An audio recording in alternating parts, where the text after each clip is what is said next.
Alcoholism. It's an addiction that's surprisingly common in New Zealand, and according to some reports, the pandemic has only made it worse, with alcohol sales on the rise and calls to helplines from loved ones about concerns about overdrinking also increasing.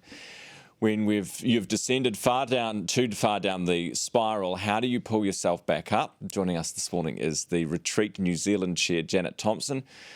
Good morning. Good morning, Ryan. Thanks for having me on. Great to have you on the show. How do you know if you're an alcoholic, Janet?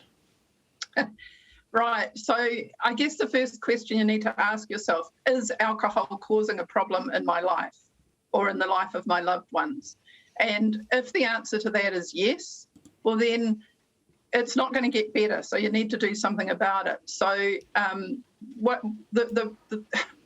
if you recognise that alcohol is causing a problem in your life, the logical thing is to stop drinking.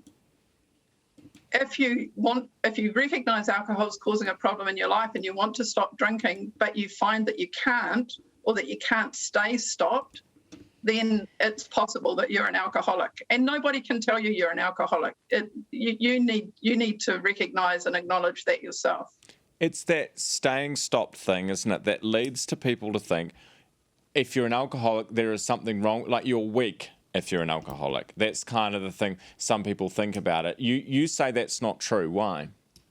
Yeah, look, there's a real stigma around alcoholism. Alcoholism and addiction is a disease. It's a little bit like if let's hope this doesn't happen, if a loved one got cancer, you wouldn't say to the loved one, can you just try a little bit harder and not get that cancer? Once somebody has crossed the line into alcoholism, the issue is that they can't deal with it without help. It's not something that you can think yourself out of or try harder. You're not a weak person. You're not a failure. Some of the most courageous and bravest people I know are alcoholics who have admitted that they've got a problem, said, okay, I need to do something about this, and they've done something about it. Because the thing about an alcoholic is alcohol actually isn't our problem at the start. Alcohol's our solution. Alcohol just takes that edge off living life. It just allows us to say, everything's okay.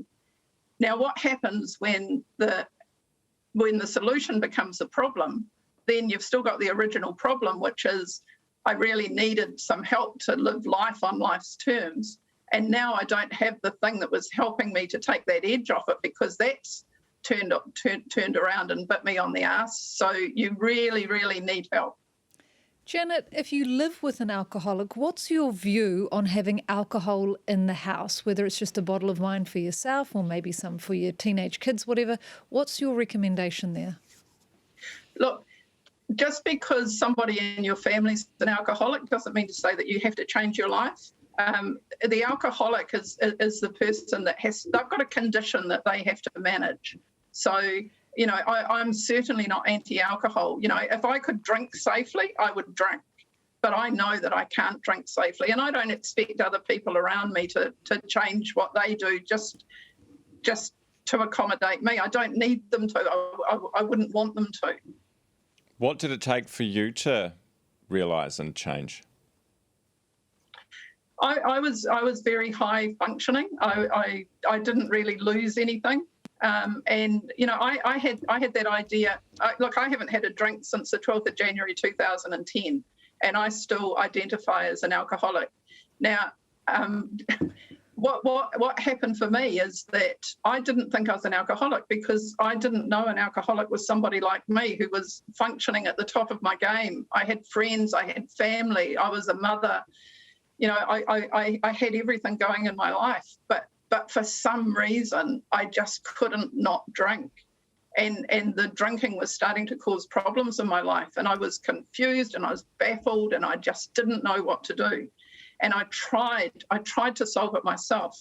And look, I'm not a stupid person. If I could have solved this on my own, I would have solved it. But I had got to a point where I needed to reach out and ask for help.